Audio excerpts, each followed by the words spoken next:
पिंजरा पिंजरा रे। मला नाही कळत मी जे काही बोलतोय ते तुला पटतंय का नाही, पण तुला या मुलाला जन्म द्यावाच लागणार आहे। पण का कबीर? जर माझं बाळ कोणालाच नको असेल तर त्याला जन्म देऊन मी काय करू? त्याला काय सांगू तुझे बाबा कोण आहेत ते? त्याच्या वडिलांचं नाव आहे वीरेंद्र देशमुख, तो वीरचाच मुलगा आहे आणि सिद्ध सुद्धा होणार आहे। आणि समजा हे सिद्ध नाही झालं तर? म्हणजे मी फक्त माझी भीती व्यक्त केली तुझ्याकडे। हे बघ नारायणी, आता ना तुझ्या हातात काही आहे ना इतर कोणाच्या हातात। त्यामुळे समजा हे मूल वीरचं नसेल, हे बघ मी समजा असं म्हणालो, समजा हे मूल वीरचं नसेल तरी छाती ठोकपणे हेच सांगायचं की हे मूल वीरचं आहे, कारण त्याचं तुझ्याशी लग्न झालं होतं। कबीर, माझं त्याच्याशी लग्न झालं होतं पण आता आमचा डिवोर्स झालाय। डिवोर्सनं तो तुझ्याशी नातं तोडू शकतो, त्या मुलाशी नाही। जेव्हा मूल तुझ्या पोटात होतं तेव्हा डिवोर्स झाला नव्हता। मूल त्याचंच आहे आणि त्याला त्याची जबाबदारी स्वीकारावी लागणारच आहे। त्यामुळे तू हा विचार मनातून काढून टाक की तुझ्या बाळाला कोणीही नाहीये, वीर आहे। कबीर, मला आता हे सगळं नको झालंय रे। पुन्हा या शब्दाचा उच्चार सुद्धा करू नकोस नारायणी, नाहीतर एका दिवसात तू तुझ्या आईला सुद्धा परकी होशील, लक्षात ठेव। त्यामुळे समजा, हे बघ मी समजा असं म्हणालोय, समजा ते मूल वीरचं नसेल तर ते अक्काला सुद्धा कळू देऊ नकोस। त्यातच तुझं आणि त्या बाळाचं भलं आहे। जोपर्यंत तू बाहेर हे सांगत राहशील की हे मूल वीरचं आहे तोपर्यंत सगळ्यांची सहानुभूती तुला मिळेल, पण जर त्यांना चुकून कळलं की या मुलाचा बाप दुसराच कोणीतरी आहे तर बाहेरचं राहू दे, तुझ्या घरच्यांची सहानुभूती सुद्धा तुला मिळणार नाही, कळलं? कबीर, मी माझ्या बाळाला फसवत तर नाहीये ना? हे उगाच काहीतरी इमोशनल बोलू नकोस। एवढंच असेल ना तर पोटावर हात ठेवून त्याला 10 वेळा सांग की हे जे काही चाललंय ना बाबा तुझ्यासाठी चाललंय, तुझ्या हक्कांसाठी चाललंय, कळलं?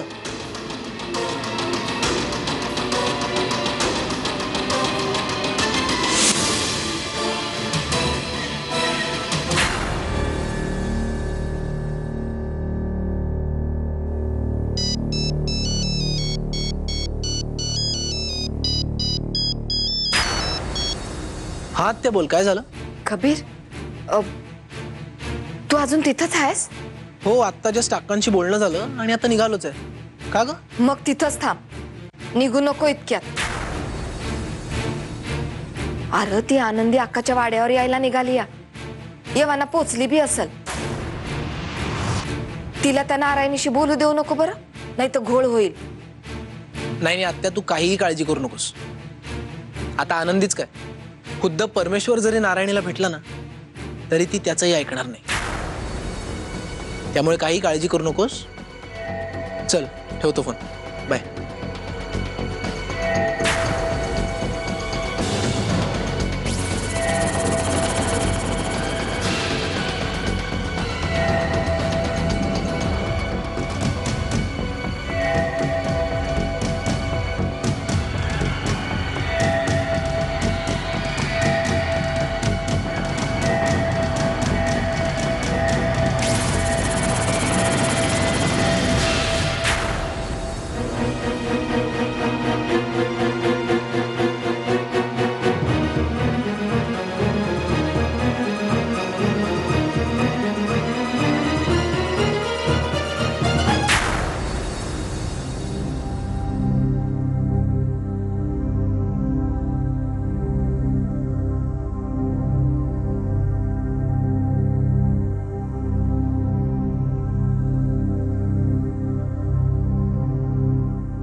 नारायणी, नारायणी, सूप करून आणले तुझ्यासाठी। गरम गरम आहे, पिऊन घे, बरं वाटेल। मला खायची इच्छा नाहीये। अगं अक्का,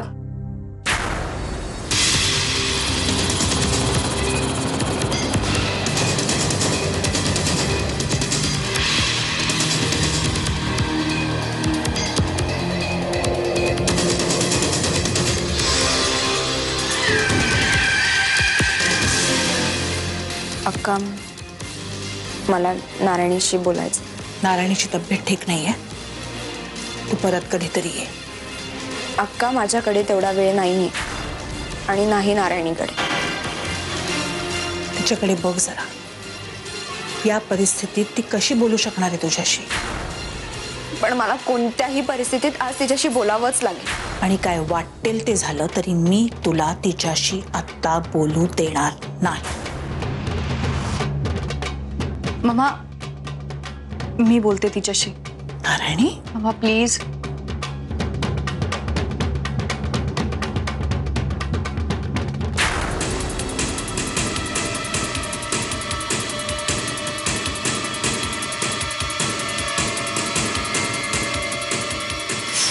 वीरनं पाठवलेलं दिसतंय तुला. नाही, मी स्वतःहून आली आहे माझ्या बहिणीशी बोलायला. नक्की बोलायला की इमोशनली ब्लॅकमेल करायला? नारायणी, तुझ्यासाठी काय किंवा माझ्यासाठी काय, ही परीक्षेचीच वेळ आहे. पण जर या क्षणी आपण दोघींनी एकमेकांच्या भल्याचा विचार केला तरच आपण मार्ग काढू शकतो. पण त्यासाठी नारायणी, फक्त एकदा माझ्यावर विश्वास ठेवून मला खरं खरं सांग, ही नक्की काय भानगड आहे?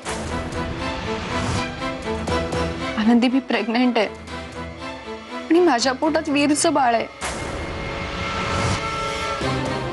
मग वीरला का आठवत नाहीये हे सगळं? आठवणार पण नाही, कारण तो त्यावेळी शुद्धीतच नव्हता. नारायणी, वीर कधीच खोटं बोलत नाही. मग मी खोटं बोलतेय का तुझ्याशी आनंदी? हा, जेव्हा हा सगळा प्रकार झाला होता तेव्हा मी तुला हात जोडून सांगितलं होतं. पण नाही, तुला वीरवरच विश्वास होता ना. पण वीरने माझ्यावर जबरदस्ती केली, ही गोष्ट विसरू नकोस तू.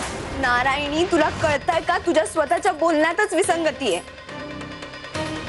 आधी म्हणत होतीस की तो बेशुद्ध होता आणि आता म्हणतेस त्यांनी तुझ्यावर जबरदस्ती केली. आनंदी प्लीज.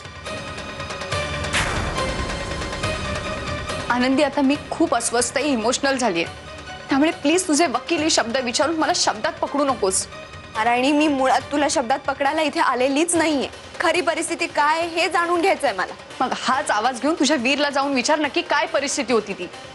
जर त्याला विचारायचं नसेल ना तर सासूबाईंना विचार, त्यांनी स्वतःच्या डोळ्याने पाहिलं होतं. नारायणी, तुला का कळत नाहीये? हा आपल्या जीवन मरणाचा प्रश्न आहे अगं. आनंदी प्लीज. आपल्या जीवन मरणाचं नाही, माझ्या जीवन मरणाचा प्रश्न. इतके दिवस वाईट वागलीस ना माझ्याशी, पण निदान आता तरी माझ्या बाळाला त्याच्या बापाचं नाव मिळण्यासाठी आमच्या दोघांमधून लाभ हो. नारायणी, तू कितीही मोठा पुरावा ठेवलास ना माझ्या पुढे तरी मी तुझ्यावर विश्वास ठेवणार नाहीये. तू एक लक्षात घे, माझा फक्त आणि फक्त वीरवर विश्वास आहे. ठीक आहे, मग मी या बाळाची शपथ घेऊन सांगते की हे बाळ वीरचे. नारायणी, अगं बाळाचा तरी विचार करायचा होतास तू. आनंदी, अगं कुठली आई आपल्या बाळाची खोटी शपथ घेईल? नारायणी, तू ना वाटेल ते कर, कारण तू आजपर्यंत हेच करत आलीस. पण तू एक लक्षात ठेव, आता माझ्या वीरला माझ्यापासून कुणीही म्हणजे कुणीही हिरावून घेऊ शकत नाही.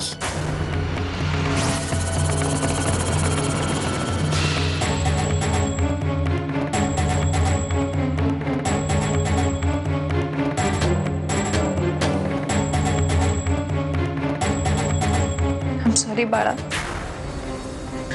मी तुझी खोटी शपथ घेतली,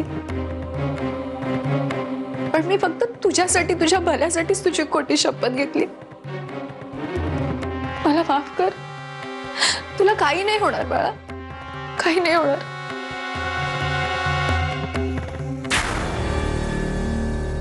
आनंदे, आनंदे, अगं कशी आहेस तू? मस्त. मस्त. विसरलीस ना माहेराला आणि माहेरच्या माणसांना? असं काय करताय काकू? जर मुली माहेराला आणि माहेरच्या माणसांना विसरायला लागल्या तर त्यांना रडू जायचं नाही ना? मग मला सांग, त्या दिवशी फोनवर का नाही ग बोललीस माझ्या बरोबर? हो काकू, मला त्याच्याबद्दलच तुमची माफी मागायची होती. अगं किती काळजी वाटली मला तुझी. हो काकू, पण खरंच खूप कामं होती म्हणून पटकन पळावं लागलं. बरं ते जाऊ दे. आज मला या माहेर वाशिणीचे खूप लाड करायचे. चला. काकू, मला मला आता खरंच वेळ नाहीये, खूप घाईत आली मी. नक्की येते पुढे. आनंदी अगं, काय चाललंय काय तुझं? त्या दिवशी फोन केला तेव्हा घाईत होतीस, आत्ता सुद्धा घाईत आहेस. काय समजायचं काय मी? असं काही नाहीये काकू. बरं मला सांग, लग्नानंतर लगेच 2 दिवसात पुण्याला जाणार होतात ना तुम्ही? हो. ती सत्यनारायणाची पूजा निघाली ना दुसऱ्या दिवशी, आणि मग काय मग छोटी मोठी कामं निघाली काकू, म्हणून राहिलं. पण आता झाली आहेत ना ती छोटी मोठी कामं की आहेत अजून? हो, आम्ही लवकरात लवकर जाऊ पुण्याला. अगं पण कधी? आणि आनंदे, पुण्याला जायच्या आधी मला नक्की भेटून जा. जाऊ का आता काकू? खरंच खूप घाई झाली आहे, आणि जेव्हा जायचं असेल ना तेव्हा तुम्हाला नक्की भेटून जाईल. आनंदे, ललिता वहिनी नीट वागतायत ना ग तुझ्या बरोबर? मी मगापासून मला जे वाटतं ते बोलतोय, पण कसं आहे ना, तुझंच ठरत नाहीये तुला काय करायचंय ते. चांगला माणूस म्हणून वावरायचंय का चांगला माणूस असल्याचं नाटक करायचंय? पिंजरा पिंजरा रे पिंजरा पिंजरा रे. नाही म्हणजे तशा लहान सहान कुरबुरी असतात प्रत्येक घरी, पण आनंदे, का लक्ष कुठं आहे तुझं? काही लपवत नाहीस ना माझ्यापासून? छे, नाही म्हणजे तसं तुझ्या डोळ्यातलं पाणी सगळंच काही सांगून जातंय मला, पण अजून काही नाही विचारणार मी, कारण घरोघरी मातीच्या चुली असतात ना. पण एक लक्षात ठेव, जेव्हा आपलं काहीच डोकं चालत नाही ना, तेव्हा सगळं काही त्या परमेश्वरावर सोडायचं, सगळा हवाला त्याच्यावर द्यायचा, कारण प्रश्न निर्माण करणारा जसा तो असतो तसं उत्तर देणारा सुद्धा तोच असतो. म्हणून त्याच्याकडेच आपल्याला सगळे उत्तर मिळतात. येते काकू. काळजी घे.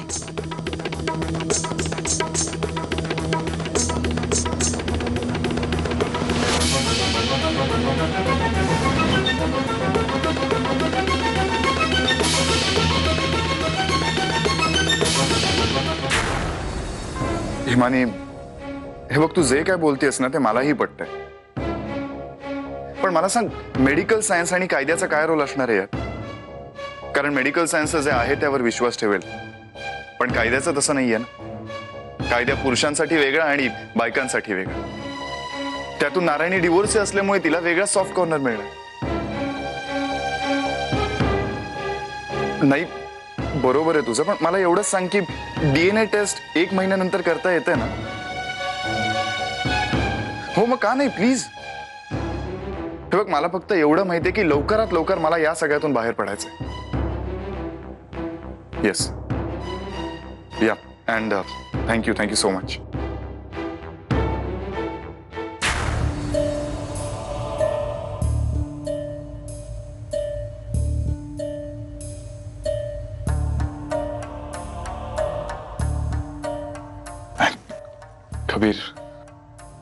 Kabir, I am really sorry यार. मी काल जरा जास्तच बोलून गेलो, पण कम ऑन यार ब्रो, सॉरी काय?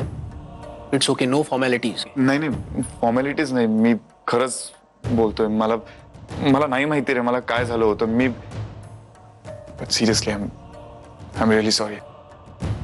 ठीक आहे, केलं मी तुला माफ. तुझी मानसिक अवस्था मीच समजू शकतो. खरं सांगू कबीर, काल मी पण तुला इतक्या अधिकाराने नव्हतं बोलायला पाहिजे. म्हणून कबीर, उगाच असं काहीतरी बोलू नकोस. तुम्हाला अजूनच गिल्टी फील करतोयस. कबीर, या सगळ्या प्रकारात जर मला कोणाचा सगळ्यात जास्त सपोर्ट असेल ना तर तो तुझा आहे. पण मला एक कळत नाही की आनंदी माझ्यावर जो विश्वास दाखवते तो दुसरा कोणीच का दाखवत नाहीये. जाऊ दे यार, मी यावर काही नाही बोलणार. उगाच तुला राग येतो. नाही, हे बघ, तुला काही बोलायचं असेल तर बोल, असं मध्येच नको विषय तोडूस प्लीज. नाही यार वीर, आनंदीबद्दल जरा काही वेगळं बोललं ना ते तुला नाही आवडत. छे छे, असं अजिबात नाहीये. तुला तुला माझ्या वागण्यावरून असं कधी काय जाणवलंय का? काल काय झालं? आता कालचं मी तुला म्हटलं ना, मी जरा टेन्स्ड होतो, त्यामुळे तू सोड ना ते सगळं. आता तुला जे बोलायचंय ते बोल. कबीर यार, तुझ्या बोलण्याचा मला खरंच आधार वाटतोय. लिसन वीर, आनंदीच्या बोलण्याचा तुला विश्वास वाटतो कारण तो तुझ्या सोयीचा आहे. अरे जी खात्री तू स्वतःलाही स्वतःबद्दल देऊ शकत नाही, तो विश्वास ती तुझ्यावर दाखवते आणि त्यामुळे ती तुला जवळची वाटते. म्हणजे मला खरंच काही कळत नाहीये तू काय बोलतोस ते. बरोबर आहे. तुला कसं कळणार? कारण ते आनंदीच्या विरोधात आहे ना. पण खरं सांगू वीर, ह्यात आनंदीचंही काही चुकत नाही. ती तेच करते जे देशातले 80% बायका करतात. आंधळेपणानं नवऱ्यावर विश्वास टाकायचा. मग काय चुकीचं आहे त्यात? तिला माझ्यावर विश्वास आहे कारण मी निर्दोष आहे. अजिबात चुकीचं वागलेलो नाहीये मी. आणि खरं सांगू कबीर, सध्याच्या या परिस्थितीत आनंदीचा हाच विश्वास मला सगळ्यात जास्त आधार देतोय. पुन्हा तेच वीर, तू सगळं तुझ्या सोयीचं बोलतोय. आता तो आधार तुला आनंदीत सापडलाय, उद्या माझ्यात सापडेल. अरे पण या सगळ्याला काही बेस आहे का नाही याचा विचार केलायस का तू?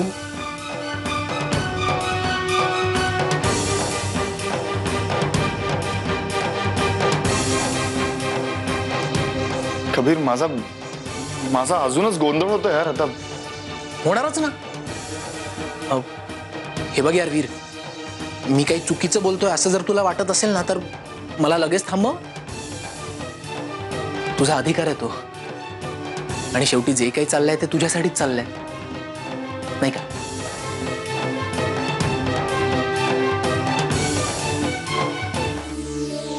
वीर, मला माफ कर यार. मी मगापासून मला जे वाटतंय ते बोलतोय. पण कसं आहे ना, तुझंच ठरत नाहीये तुला काय करायचंय ते. चांगला माणूस म्हणून वावरायचंय का चांगला माणूस असल्याचं नाटक करायचंय?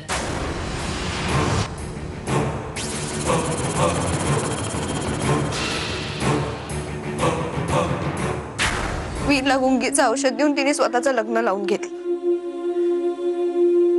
आणि आता खुरापता काढून तिने स्वतःला गरोदर केलं असेल तर? पिंजरा पिंजरा रे पिंजरा पिंजरा रे.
नारायणी ठामपणे सांगते की हे मूल वीरच आहे. पण अशी कुठलीही आई त्या बाळाच्या जन्माच्या आधीच त्याची खोटी शपथ कशी घेऊ शकते? नारायणी काही करू शकते, पण माझा आतून विश्वास आहे देवात. माझ्या वीरकडनं असलं काही घडूच शकत नाही.